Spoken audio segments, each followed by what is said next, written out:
Hello everyone. Welcome back to our YouTube channel. Myself Rashid आगा और ये हमारी प्लेलिस्ट चल रही है पूरी एक प्रोग्रामिंग की, जिसमें हम अपनी programming from the very scratch से ना, जो बोलते हैं स्क्रैच से सीखना एडवांस तक का, तो हम बस वैसे ही अपनी प्रोग्रामिंग सीखने वाले हैं। तो जो हम प्रोग्रामिंग में लैंग्वेज यूज़ कर रहे हैं ये हमारी है सी लैंग्वेज। ठीक है, मैंने बताया था बहुत सारी लैंग्वेजेस होती है, बट करेंटली हम जो अपनी प्रोग्रामिंग की बहुत बेसिक सी जो होती है ना, बहुत बेसिक लैंग्वेज जिसमें हमें ज़्यादा प्रॉब्लम नहीं होती समझने में, तो हम उससे पढ़ रहे हैं, वो है हमारी सी लैंग्वेज। तो ऑलरेडी हमारी यूनिट 1 कवर हो चुकी है, जिसमें टोटल पार्ट 6 मैंने बनाए थे, जिसमें हमने सारे बेसिक जो होते हैं ना टर्मिनोलॉजीज, जो हमें कंप्यूटर से रिलेट होने में चाहिए, जिससे हम ज़्यादा फैमिलियर हो पाए, तो वो ऑलरेडी हम लोग डिस्कस कर चुके हैं कि कंपाइलर क्या, इंटरप्रेटर क्या, असेंबली लैंग्वेज क्या होती है, सब कुछ।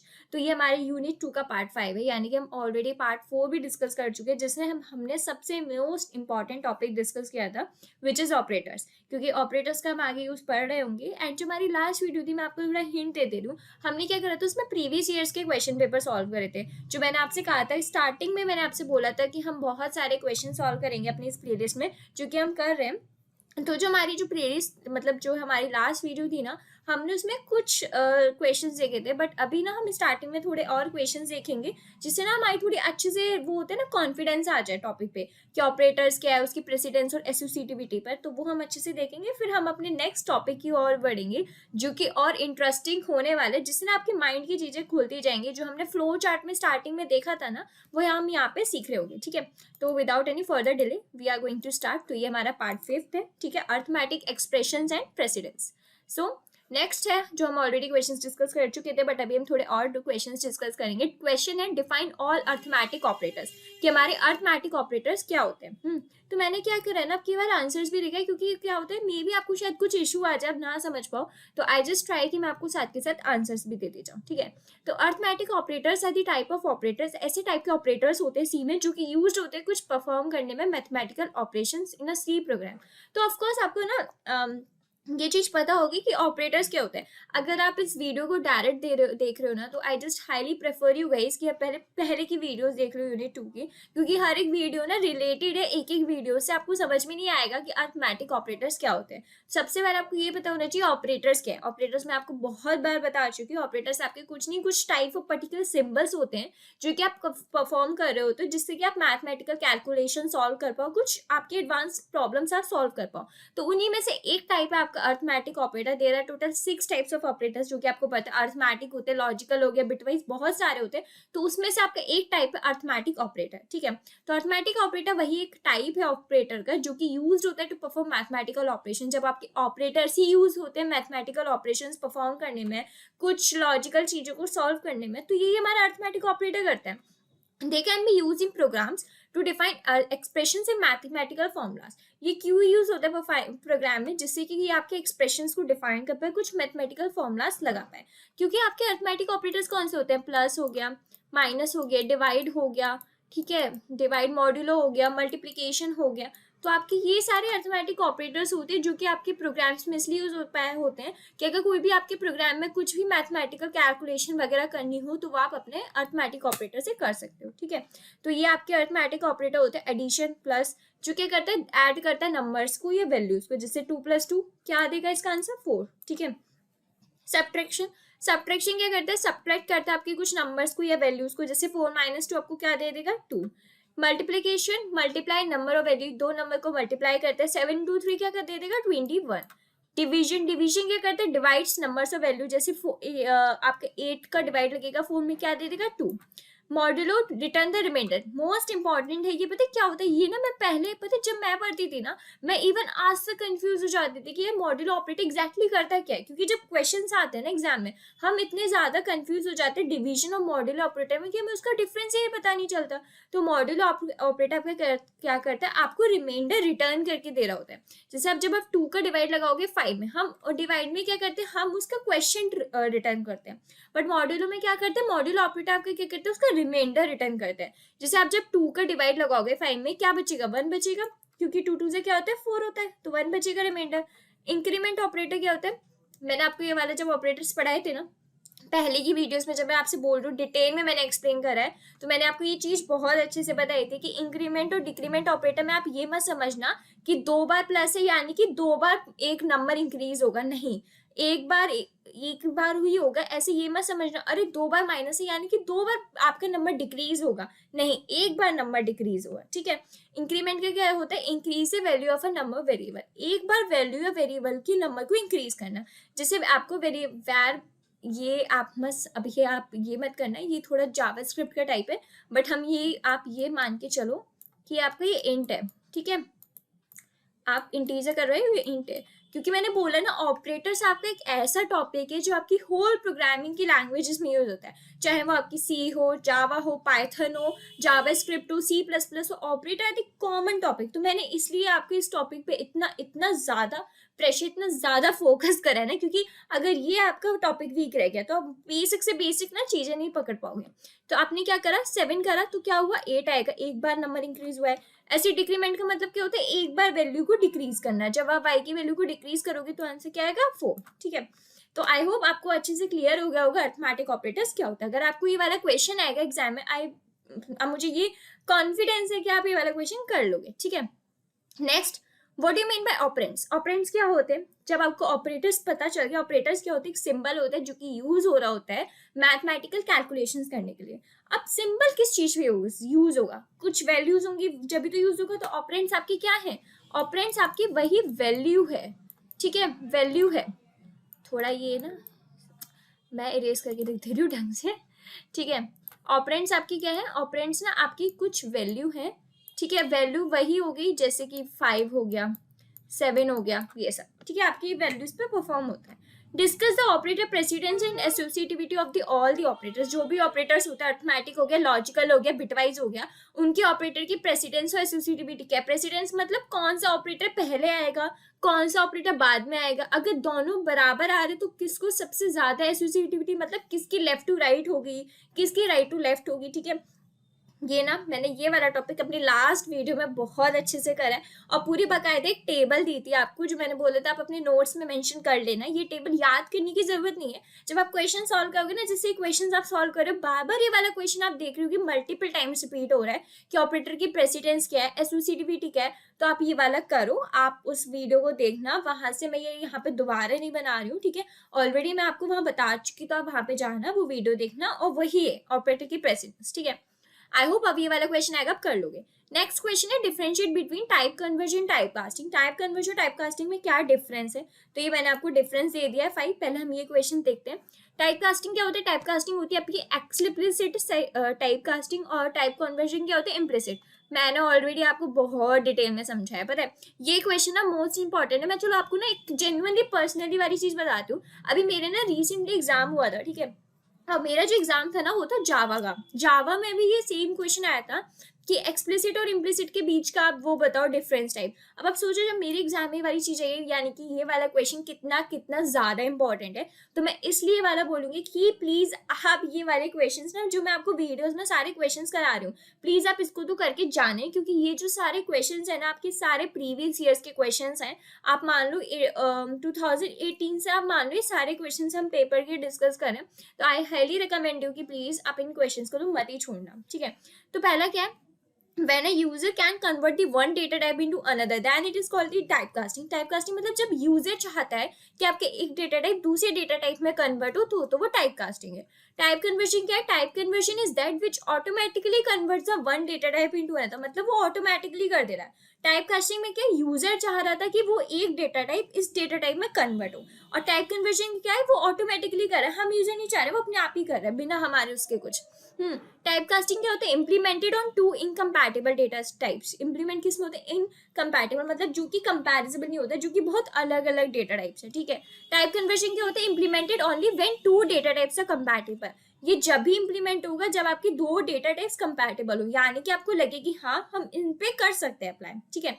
For casting a data type to another, a casting operator this is used and no operator required. आपको पता होगा जब मैंने पिछली वीडियो में पढ़ाया था आपको एक्सप्लिसिट, मैंने बताया था कि सिंटेक्स क्या होता है। सिंटेक्स में मैंने बताया था कि आपका टाइप लिखा जाता है, ठीक है, टाइप लिखने के में यहाँ पे ब्रैकेट्स होते हैं, फिर वो आपका ये लिखा जाता है एक्सप्रेशन जिसमें आपको कन्वर्ट करना है, ठीक है। तो यानी कि यहाँ पे कास्टिंग ऑपरेटर यूज हो रहा है। ये जो आप देख रहे हो ना, ये आपका क्या है, ये आपका कास्टिंग ऑपरेटर है। बट आपने इम्प्लिसिट में देखा होगा कोई ऑपरेटर यूज नहीं हो रहा होता था, क्यों? क्योंकि वो ऑटोमेटिकली कन्वर्ट कर देता है। एक्सप्लिसिट में क्या करता है, यूजर कन्वर्ट करवाता है ना एक डेटा टाइप से दूसरे डेटा टाइप में, बट इम्प्लिसिट क्या करता है, वो अपने आप ही कर देता है, वो हमें खुद को कुछ करने की जरूरत नहीं पड़ती, ठीक है। तो it is done during program designing. तो टाइप कास्टिंग कब किया जाता है, जब आपका प्रोग्राम डिजाइन हो रहा होता है, ठीक है। It is done explicitly while compiling. और आपको पता है टाइप कन्वर्जन क्या करता है, जब आपका प्रोग्राम कंपाइल हो रहा होता है ना, उसी टाइप में, मतलब उसी टाइम में ना, वो आप एक डेटा टाइप को दूसरे डेटा टाइप में चेंज कर देता है। बेसिकली मैं बताती हूँ होता क्या है, आपका जो होता है ना इम्प्लिसिट वाला, वो क्या है, ऑटोमेटिकली होता है। तो ऑटोमेटिकली कब होगा, जब आपका जो ये डेटा टाइप है ना कंपाइल होगा, वो जब कन्वर्ट कर देगा। बट एक्सप्लिसिट क्या करता है, हम यूजर चेंज करवाते हैं। तो जब आप उसको प्रोग्राम डिजाइन करोगे, वो जब चेंज होगा, ठीक है। It is narrowing conversion, it is widening conversion, मतलब ये उसके लिए दूसरे नाम है। कभी कभी क्या होता है कि इस नाम से पूछा नहीं जाता कि आपको एक्सप्लिसिट और इम्प्लिसिट बतानी, कभी कभी ये भी पूछा जाता है, right A difference between a narrowing conversion and a widening conversion. तो ये आपके दूसरे नेम है। और ये नेम क्यों है, क्योंकि आपको पता है इम्प्लिसिट क्या करते हैं, छोटे डेटा टाइप से बड़े डेटा टाइप में जा रहा है, यानी कि वो छोटा छोटा छोटा बन के बड़ा होता जा रहा है, यानी कि वो वाइड हो रहा है। मतलब छोटे से बड़े में जाना, यानी कि बोलते हैं इतनू सी चीज थी, अब वो इतनी बड़ी हो गई, यानी कि वो वाइड हो गई, इतनू से बड़ा होता गया। तो आपका इम्प्लिसिट भी यही हो रहा है, छोटे डेटा टाइप से बड़े डेटा टाइप में जा रहा है, यानी कि वो वाइड होता जा रहा है, ठीक है। टाइप कास्टिंग क्या है, टाइप कास्टिंग नैरोइंग कन्वर्जन बोला जाता है। क्यों? क्योंकि टाइप कास्टिंग में क्या होता है, आपका हायर डेटा टाइप से शॉर्टर डेटा टाइप में कन्वर्ट हो रहा होता है, यानी कि वो बड़े से छोटे में होता जा रहा है, तो वो दबता जा रहा है, यानी कि वो नैरो होता जा रहा है। तो आई होप आपको ना अच्छे से ये डिफरेंसेस समझ में आ गए होंगे कि टाइप कास्टिंग और टाइप कन्वर्जन में क्या होता है। मैंने बहुत अच्छे से एक्सप्लेन करा है, होप कोई डाउट नहीं होगा। अब हम नेक्स्ट उसमें पढ़ते हैं, write a program to input a floating point number. आपको क्या करना है, एक ऐसा प्रोग्राम लिखना है जिसमें आपको यूजर से फ्लोटिंग पॉइंट नंबर इनपुट लेना है। आपका फ्लोटिंग पॉइंट नंबर वो होते हैं जैसे 4.21, ये आपका क्या है, फ्लोटिंग नंबर जो डेसिमल के बाद आ रहे हैं। आपको क्या करना है, एक ऐसे प्रोग्राम लिखना है जिसमें आपको यूजर से क्या लेना है, एक फ्लोटिंग पॉइंट नंबर इनपुट लेना है and find the left most digit of integral part of a number. आपको क्या करनी है, उसकी लेफ्ट मोस्ट डिजिट निकालनी है, यानी कि दिस वन। अगर आपने, जैसे मैं बताऊं, आपने लिखा है 4.21, ठीक है, तो आपको 1 वाला जो नंबर है ना, वो आपको आउटपुट में चाहिए। ऐसे एक प्रोग्राम लिखना है, ठीक है। चलो देखते हैं। तो आपको पता है हमने प्रोग्राम लिखा, मैंने ना ये प्रोग्राम अभी आपको यहाँ पे लिख कर दिखाया है, ठीक है। हम इसको बाद में अपने VS कोड पे रन भी करके देखेंगे। जैसे होता है hashtag include studio dot H, ये तो आपकी हेडर फाइल है। इंट में पता है आपको, आपने क्या करा, फ्लोट नंबर का इनपुट ले लिया। अब आपने क्या करा, इंटीजर पार्ट लिया है और इंटीजर नंबर, दो आपने इनपुट ली जिसे वो आप स्टोर करवाओगे, ठीक है। आपने क्या बोला, एंटर करो फ्लोटिंग नंबर, आपने उसकी जगह भी बता दी।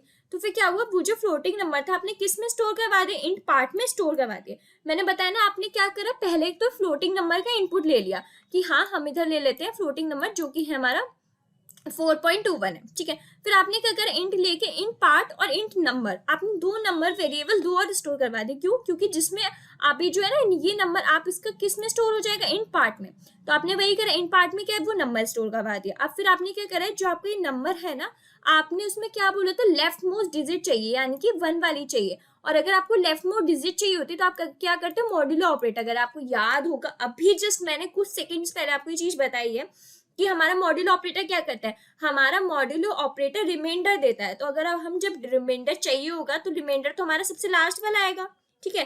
तो उसने क्या करा, जब आपने नंबर इंट पार्ट में स्टोर करवा दिया तो फिर उस नंबर ने क्या कर दिया, उसका मॉड्यूलो ऑपरेटर से 10 डिवाइड कर दिया और जो आंसर आया वो किस में स्टोर करवा दिया, आई नंबर। तो फिर क्या था, आपको फाइनली आपका आंसर उधर स्टोर हो गया, आपने वो वाला नंबर प्रिंट करवा लिया, सिंपल, आपको मिल गया, ठीक है। अगर मैं कहूँ कि हम इस कोड को बाकायदा अगर वहां पे देखें अपने VS कोड में, ठीक है, तो क्या होगा। तो अभी हम चलो देखते हैं, या फिर एक काम करते हैं, हम ना ये वाला बाद में देखेंगे क्योंकि हमें आगे के भी क्वेश्चंस करने हैं, तो हम ये देखेंगे। आई होप आपको समझ में तो आ गया होगा। आपने क्या करा, आपकी जो नॉर्मली हेडर फाइल होती है वो थी, ठीक है, आपका जहाँ से मेन प्रोग्राम स्टार्ट होता है आपने वो करा, है ना। आपका फ्लोट नंबर हो गया जो आपने इनपुट लिया, क्यों? क्योंकि आपकी साफ साफ क्वेश्चन में दे रखा था आपको ऐसा नंबर इनपुट लेना है जो कि फ्लोटिंग नंबर हो, तो आपने क्या करा, फ्लोट वाला कर दिया। फिर आपने इंटीजर में दो नंबर स्टोर करवा दिए, इंट पार्ट करके और इंट नम, क्योंकि इस इंट पार्ट में आपने वो वाला नंबर स्टोर करवा दिया। अब जब वो नंबर स्टोर हो गया तो आपने इंट पार्ट को क्या करा, आपने मॉड्यूलो 10 कर दिया उसका, और जो उसका आंसर आया आपने इंट नम में स्टोर करवा दिया। फाइनली फिर आपने क्या बोला कि इंट नम वाला प्रिंट कर दो। कुछ भी हवाई जहाज इसमें नहीं है, कुछ भी रॉकेट साइंस नहीं है। आप इस वीडियो को एक बार फिर से थोड़ा बैक करके देखना, ये वाला क्वेश्चन देखना, समझना कि एग्जैक्टली क्या हुआ क्या नहीं, क्योंकि मैं बोल रही हूँ ये हमारे प्रीवियस ईयर के क्वेश्चन है, तो आप समझ सकते हो कितने कितने ज्यादा इंपॉर्टेंट है। तो प्लीज इनको ध्यान से देखना, ठीक है। अब हम आगे बढ़ते हैं। अब हमारे कुछ 2 क्वेश्चंस और हैं, ठीक है। Explain the logical, unary and bitwise operators in detail. आपको लॉजिकल, यूनिरी और बिटवाइज ऑपरेटर्स बताना है, ठीक है। आपको मैं ऑलरेडी पिछली वीडियो में बता चुकी हूँ लॉजिकल ऑपरेटर कौन से होते हैं, लॉजिकल एंड क्या है, लॉजिकल और क्या है, लॉजिकल नॉट क्या है। यूनिरी ऑपरेटर्स आपके इंक्रीमेंट और डिक्रीमेंट, बिटवाइज में भी लेफ्ट शिफ्ट कौन सा होता है, राइट शिफ्ट क्या होता है, तो सब कुछ बता चुकी हूँ विद एग्जाम्पल, विद कोड बताया। तो आपको बस वही एक्सप्लेन करना है। अगर जिसने नहीं देखी, मैं दोबारा चीज एक्सप्लेन नहीं कर सकती हूँ क्योंकि वो चीज मल्टीपल टाइम्स हो जाएगी, तो आप प्लीज पिछले वाली वीडियो देख के आना, ठीक है। नेक्स्ट है explain different types of bitwise operator. Same question है which is used in C with suitable example. Same question जो ऊपर था, ठीक है। अब हमारा नेक्स्ट टॉपिक आता है व्हाट इज कंडीशनल ब्रांचिंग, कि कंडीशनल ब्रांचिंग क्या होती है, ठीक है। अब क्या है conditional branching? In C, conditional branching statements are used to execute a particular code blocks based on a condition as needed. Conditional branching आपकी क्या होती है, कंडीशनल ब्रांचिंग एक ऐसे आपके स्टेटमेंट्स होते हैं। ऑफकोर्स हम जब कोड लिख रहे होते हैं तो हमारे कुछ नंबर लाइन्स ऑफ एक स्टेटमेंट ही होते हैं, तो कंडीशन ब्रांचिंग भी क्या आपकी कुछ स्टेटमेंट है जो कि यूज होते हैं एग्जीक्यूट करना पर्टिकुलर कोड ऑफ ब्लॉक्स को, जो कि कंडीशन, जैसे मैंने बोला आपके इन दो स्टेटमेंट में ना कुछ कंडीशन लिखी थी, वो कंडीशन जब भी आपकी एग्जीक्यूट होगी जब जरूरत होगी, तो वो क्या होगी, आपकी कंडीशनल ब्रांचिंग हो गई।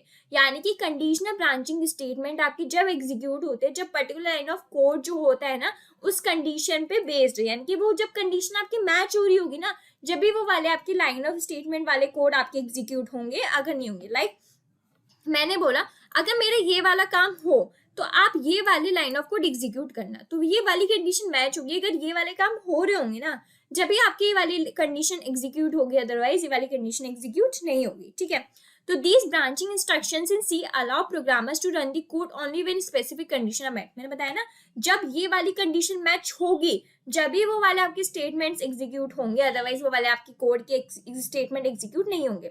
तो various categories of condition branching statements are there are बहुत सारी कंडीशन ब्रांचिंग स्टेटमेंट्स होती हैं, और वही सेम चीज है, ये सिर्फ सी लैंग्वेज में नहीं है, ये हर जगह कॉमन टॉपिक है, चाहे वो सी हो, C++ हो, जावा, जावास्क्रिप्ट। तो अभी ना आपके कॉमन टॉपिक्स चल रहे हैं, ठीक है। आप आगे भी जितने पढ़ोगे ना वो सारे कॉमन टॉपिक्स होते हैं, बस क्या होता है सिंटेक्स का डिफरेंस आ जाता है। बट ये जो आपके ऑपरेटर्स हो गए, जो कंडीशनल ब्रांचिंग है ना, इसमें आपके सिंटेक्स तक का डिफरेंस नहीं आता, ये सेम रहते हैं, ठीक है। तो प्लीज इनको ध्यान से समझना। तो there are various categories of conditional branching statement, जैसे कि पहला इफ स्टेटमेंट, दूसरा इफ एल्स, थर्ड है आपका नेस्टेड इफ एल्स, फोर्थ है स्विच। तो हम एक एक करके ना अच्छे से सारे कंडीशन ब्रांचिंग स्टेटमेंट्स को देखेंगे और एक एक हम कोड समझेंगे, ठीक है। पहला आता है हमारा इफ स्टेटमेंट। तो मोस्ट फंडामेंटल ब्रांचिंग कंस्ट्रक्ट, एक मिनट वेट, अभी हम देखते हैं, ठीक है। हाँ जी, तो हम लोग एक काम करेंगे ना, वो बाद में देखेंगे, ठीक है। तो मैं आपको जैसे बता रही थी इफ स्टेटमेंट, ठीक है, हमारे एक एक करके हम देखने वाले। तो सबसे पहले इफ स्टेटमेंट क्या होता है, ठीक है।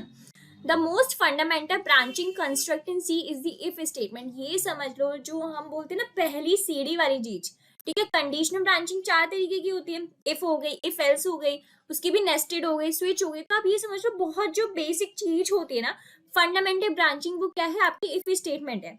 If a given condition is met, it permits the execution of a block of a code. The if statement is the following syntax. मतलब कि मैंने बताया ना ये कुछ कंडीशनल स्टेटमेंट है, अगर आपकी दिस पर्टिकुलर कंडीशन एग्जीक्यूट होगी ना तो आपकी इफ वाली कंडीशन होगी। इफ वाली पता क्या होती है, इफ के आगे ना आपकी कुछ कंडीशंस होती है, जैसे इफ के आगे कंडीशन लिख गई है, आप आपके ये वाली जब कंडीशन आप ये सोच रहे होगी, ये वाली कंडीशन जब मैच हो रही होगी, आपने सोचा कि जैसे कंडीशन दे दी कि जो एक्स है ना वो हमारा 7 से बड़ा होना चाहिए। अब जब आपका यूजर ने इनपुट दिया 6, ठीक है, अब आप सोचोगे ये वाली कुछ कंडीशन तो मतलब छोटी हो गई, ये तो मैच नहीं हो रही, तो ये वाला कोड एग्जीक्यूट ही नहीं होगा, वो डायरेक्टली कोड आपका पता है किस पर, एंड वाले उस पर चला जाएगा। ये वाली कंडीशन आपकी मैच नहीं होगी, क्यों, क्योंकि यूजर ने इनपुट ही छोटा दिया है, वो पर्टिकुलर कंडीशन से मैच ही नहीं हो रही। अगर यहीं पे यूजर ने इनपुट दे दिया होता 9, अरे 9 तो बड़ा है 7 से, यानी कि ये जो आपके यहाँ पे कोड लिखा हुआ है, जब आपकी ये वाली कंडीशन तो मैच होगी, अब जो कोड लिखा हुआ है ना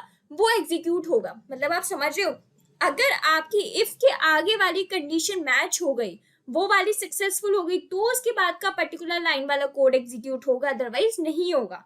यानी कि अगर हमारी वो कंडीशन मैच हो रही होगी, जब भी हमारा वो कोड होना है, वो कोड आपको उस कंडीशन पे ही बेस्ड होगा, ठीक है, अदरवाइज आपका कोड एग्जीक्यूट नहीं होगा। तो बहुत बेसिक सा है इफ स्टेटमेंट। अब हम इसका एक काम करते हैं, थोड़ा आउटपुट टाइप भी देख लेते हैं, मतलब कोड। यहाँ पे ना एक मैंने शॉर्ट सा कोड लिखा है, क्या hashtag include studio dot H file header file main program. मैंने एक ना नंबर को इंटीजर दिया 10, फिर मैंने बोला अगर नंबर आपका बड़ा है, ठीक है, तो आप उस नंबर को पॉजिटिव प्रिंट कर दो, वरना रिटर्न 0। तो एक काम करते हैं, हम इसको VS कोड में डायरेक्टली इंप्लीमेंट करके देखते हैं, ठीक है, तो हमें अच्छे से पता चल जाएगा। ठीक है, ये हमारा VS कोड, ओके, ये हम पहले हटा देते हैं, ठीक है। अब हम फाइनली ना आज हम कोड लिख दें, ठीक है, हम हैशटैग इंक्लूड studio.h, ठीक है। अब हमारा मेन हेडर फाइल शुरू हो जाएगी यहाँ पे। अब हमने क्या करा, हमने बोला, हमने नंबर दे दिया 10, हमने नंबर 10 दे दिया। अब हम कंडीशन मैच किया, हम बोले अगर हमारा नंबर बड़ा है, 0 से बड़ा है, तो क्या करना है, आपको प्रिंट करवा देना है वो नंबर बस। और प्रिंट में क्या करवाना है कि द नंबर इज पॉजिटिव, आपका जो नंबर है वो पॉजिटिव है, आपने बस ये प्रिंट करवाना है, ठीक है। ये प्रिंट हो गया। अब उसके बाद जब ये प्रिंट हो जाए ना, फाइनली आप मुझे क्या कर देना, रिटर्न कर देना 0, क्योंकि हम सिर्फ अभी इफ वाले स्टेटमेंट देख रहे हैं, कुछ भी नहीं। अब हम कोड को रन करते हैं, ठीक है, फिर हम देखते हैं कि हमारा आउटपुट क्या आया है। एक मिनट, ऊपर क्यों नहीं रहा, यस, ठीक है, ओके, ठीक है, यहाँ पे आ गया। अब हम इसमें द नंबर इज पॉजिटिव, क्योंकि एक मिनट हमने कुछ भी नहीं करा। अब हम क्या करते हैं, यहाँ पे हमने यूजर को इनपुट नहीं दिया है, ठीक है, और नंबर हमारा पॉजिटिव आ गया। क्यों? क्योंकि अगर यहाँ पे आपने एक चीज नोटिस करी, यहाँ पे हमने कुछ भी नंबर, सॉरी, हमने पहले से इनपुट दे रखा है। हमने बोला है कि हमारा जो नंबर है वो 10 है, हमने बोला 10 है, कि हम ऑलरेडी हमने स्कैन एफ, हमने यूजर से इनपुट नहीं मांगा, हमने बोल दिया कि हम ऑलरेडी डिफाइन करे जो हमारा नंबर है वो है 10। फिर हमने बोला कि if number is greater than 0, हम बोल रहे हैं अगर नंबर बड़ा है, ऑफकोर्स नंबर बड़ा है, 0 से तो नंबर बड़ा ही है ना 10, तो हमने बोला ये नंबर प्रिंट करवा दो। तो आप देख लो नंबर हमारे ये प्रिंट हो भी गया। अगर मैं यहीं पे बोल दूं, मैं बोल दे रही हूँ यहाँ पे ना नंबर मेरा 0 है, ठीक है, अब कुछ भी प्रिंट नहीं होगा, क्योंकि कंडीशन मैच हो रही है, बट यहाँ पे इज इक्वल टू वाला साइन नहीं है, तो यहाँ पे द नंबर इज पॉजिटिव, कुछ भी प्रिंट नहीं हो रहा है। और आप देख रहे हैं कुछ प्रिंट नहीं हो रहा है, क्यों? क्योंकि हमने सिर्फ इफ वाली कंडीशन लिखी है, हमने वो कंडीशन लिखी ही नहीं, कि जब हमने सिर्फ ये बोला कि अगर हमारी वाली कंडीशन मैच हो ना, जब भी आपको ये वाला प्रिंट करवाना है, पर हमने वो वाली चीज तो लिखी ही नहीं, जब हमारे वाली कंडीशन मैच ना हो जब क्या करना है, बोलते ना कि जब ये वाला काम हो जब ये वाला काम करना है। अब हमने बोला चलो हमारे ये वाला काम तो हो रहा है, तो हमने ये वाली चीज तो प्रिंट करवा दी, पर अगर हमारे ये वाला काम ना हो तो हमें क्या करना है, वो तो चीज हमारे पास नहीं है ना। तो अभी हम उसके लिए आगे देखेंगे। अब आपको समझ में आ गया, क्योंकि मैंने अब आपको बकायदा इफ स्टेटमेंट का ना कोड भी करके बता दिया, ठीक है, कि आपने नंबर दिया, अगर वो नंबर मैच हो रहा है पर्टिकुलर कंडीशन से, तो वो नंबर पॉजिटिव प्रिंट कर देना, और वो हमारा हुआ, ठीक है। अब हम आगे बढ़ते हैं। तो हमने आउटपुट भी देख लिया, नंबर इज पॉजिटिव आए। तो आई होप आपको ना ये इफ स्टेटमेंट वाला अच्छे से क्लियर हो गया होगा, बाकायदा हमने कोड भी करके दिखा दिया। अब हम नेक्स्ट बढ़ते हैं इफ एल्स स्टेटमेंट में। By offering a different block of code to run when the condition is false, the if else statement builds on the if statement। मतलब इतना नहीं सोचना। अभी मैंने क्या बोला, अगर हमारी कंडीशन ट्रू है जब तो हमारा इफ वाला कोड एग्जीक्यूट हो रहा है, अगर हमारी वो कंडीशन ट्रू ना हो फिर कौन सा कोड एग्जीक्यूट होता है, फिर हमारा एल्स पार्ट एग्जीक्यूट होता है। यानी कि आप एक तरीके से यू भी समझ सकते हो, इफ जो है वो सिर्फ हमारी ट्रू कंडीशन पे वैलिड करता है, और जो इफ एल्स है ना वो हमारी फॉल्स कंडीशन पे वैलिड करता है। मतलब इफ के आगे अगर वो कंडीशन ट्रू हो रही है तो ये वाला कोड आपका एग्जीक्यूट हो जाएगा। अब क्या होगा, अगर ये वाली कंडीशन ट्रू नहीं हो रही है ना, तो आपने जो एल्स में कोड लिखा है वो वाला एग्जीक्यूट होगा, ठीक है। यानी कि कंडीशन ट्रू हो रही है इफ में तो एग्जीक्यूट कर दो ये वाला, अगर कंडीशन ये वाली ट्रू नहीं हो रही तो आपको एल्स वाला कोड एग्जीक्यूट करना है, ठीक है। यहाँ पे मैंने कोड लिखा है जिसमें मैंने बोला है सेम वही है, हैशटैग इंक्लूड। मैंने बोला आपको नंबर दे रखा है 5, अगर ये वाला बड़ा है तो प्रिंट कर दो पॉजिटिव, अगर नहीं है तो नॉन पॉजिटिव। चलो अब हम करके देखते हैं सेम कोड में, ठीक है। We will go to our VS code, ठीक है, हम हटा देते हैं ये अपना, और ये पूरा हम क्लीन कर देते हैं। अब हम दोबारा कोड करते हैं, ठीक है। ये हमारा जो कोड है, मैं ना एक काम करती हूँ, कमेंट्स डाल देती हूँ, ठीक है। हम ये क्या कर रहे हैं, कोड हम पहले लिखते हैं, code for if statement only, जिससे ना आपको एक तरीके से ना याद हो जाएगा। आप अपने नोट्स में ना ये चीज लिख सकते हो। ठीक है, अभी हम सिर्फ कोड लिख रहे हैं इफ स्टेटमेंट वाला। ओके, मैंने वो वाला डिलीट कर दिया, कोई नहीं, मैं दोबारा लिख देती हूँ। ठीक है, जिससे ना आपको डिफरेंस समझ में आ जाएगा, बस और कुछ नहीं है। हमने इसमें नंबर का इनपुट दिया था 10, फिर हमने कंडीशन दे दी थी कि अगर हमारा नम बड़ा हो, ठीक है, तो क्या करना है आपको, क्या करना है, प्रिंट एफ कर देना है, प्रिंट एफ, और इसमें लिख देना है the number is positive. Okay, आपने ये चीज लिखवा दी थी, और फिर आपको कर देना है रिटर्न 0। ये आपका किसका था, ये इफ स्टेटमेंट का था। अब मैं बोल रही हूँ, अगर मैं लिख दूं ये, अब हम लिख रहे हैं code for if else statement. तो अब हम लिख रहे हैं कोड इफ एल्स स्टेटमेंट का। एक मिनट, स्टेटमेंट की स्पेलिंग गलत हो गई ना, हाँ यार ये अभी भी कुछ गलत है, नहीं ठीक है। कोड हम लिख रहे हैं इफ एल्स का, ठीक है। तो हम वही सेम पहले अपनी हेडर फाइल लिखेंगे, hashtag include studio dot H, ठीक है। फिर हमारी जो है इंट मेन फाइल आ जाएगी यहाँ पे, ठीक है। अब हम क्या करवा रहे हैं, अपना नंबर दे रहे हैं इसमें -5, ठीक है। हमने नंबर दे दिया, फिर हम बोल रहे हैं अगर हमारा जो नंबर है वो बड़ा है 0 से, तो आपको क्या करवाना है, सेम चीज प्रिंट करवा देना, सेम चीज प्रिंट करवा दो कि हमारा जो नंबर है द नंबर इज पॉजिटिव, आपका नंबर पॉजिटिव है, ठीक है।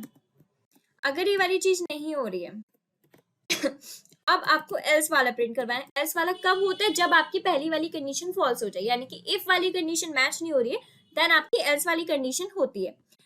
तो मैंने बोल दिया, तो आप प्रिंट एफ करवा देना the number is not positive, हमारा जो नंबर है वो पॉजिटिव नहीं है ठीक है। एंड फिर उसके बाद रिटर्न करवा देना, ठीक है। वैसे अभी देख रहे हो ये जो मैंने कमेंट्स आ रहे हैं, एक गुड प्रोग्रामर की निशानी है, ठीक है, जिससे आप पता है, अगर मैं किसी और को भी पढ़ाऊंगी तो समझ में आ जाएगा इसको कि अच्छा ये वाला जो कोड है ना इफ स्टेटमेंट के लिए, और जो ये वाला कोड है वो है हमारा इफ एल्स स्टेटमेंट के लिए, ठीक है। तो अब हम ना पहले एक काम करते हैं, दोनों हो जाएंगे क्या रन, एक बार ट्राई करके देखते हैं, ठीक है। दोनों नहीं होंगे, विल डू वन थिंग, हम क्या करते हैं, आपने ये वाले कोड का तो देख लिया था, हम सिर्फ अभी इसको क्या कर देते हैं, कमेंट आउट कर देते हैं, ठीक है। इसको कमेंट कर दिया, अब सिर्फ ये वाला प्रिंट होगा, ओके।